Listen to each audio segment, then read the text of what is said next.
বাংলাদেশ জামায়াত ইসলামী সবসময় দেশের স্বার্থকে এবং জনগণের স্বার্থকে যেমন বিবেচনায় আনে, নৈতিক মানটাকে সর্বাধিক গুরুত্ব দেয়। এখানে দলের চাইতে দলের আদর্শ, নীতি, নৈতিকতাকে বেশি গুরুত্ব দেয়। এখানে ব্যক্তির দায় দল নেয় না, এটা যেমন ঠিক। আবার দলের যে পর্যায়ে জেনে হন না কেন, নীতি নৈতিকতার বিষয়ে জামাত সবসময় আপসীন সিদ্ধান্ত নেয়, কঠিন সিদ্ধান্ত নেয়। সততা, নৈতিকতার মানদণ্ডে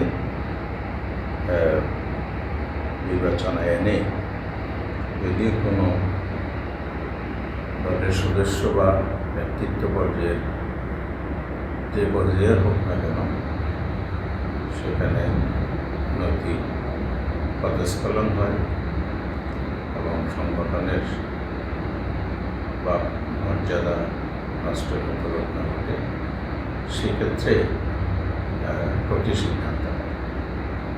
অনুরূপভাবে আজকে আমাদের দলের কেন্দ্রীয় নির্বাহী পরিষদের মিটিংয়ে আমির জামাত সবার সাথে পরামর্শ করে এবং সাতক্ষীরা 4 আসনের সংসদ সদস্য ব্যাপারে যে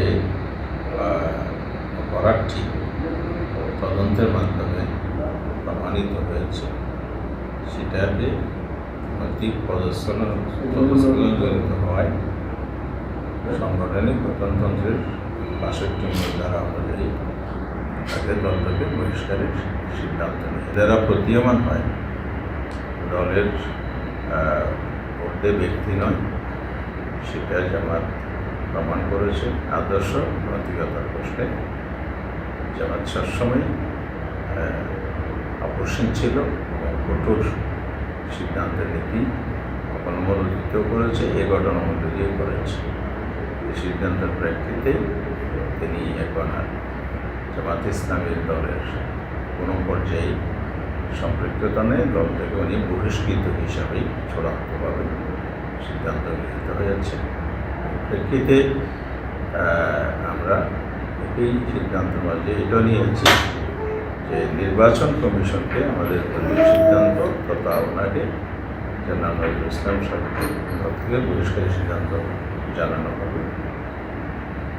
কমিশন, নির্বাচন কমিশন যে অবহিত করার দায়িত্ব আমাদের ছিল, সেটা আমরা করেছি। পরবর্তী পদক্ষেপ ইলেকশন কমিশনে তার আইনগত বিষয় থেকে কী করবেন, এটা ওনাদের এখতিয়ার বা ক্ষমতায় আছে। আমরা আমাদের পক্ষ থেকে অবিলম্বে এটা অবহিত করবো। এই সিদ্ধান্ত আজকে মিটিংয়ে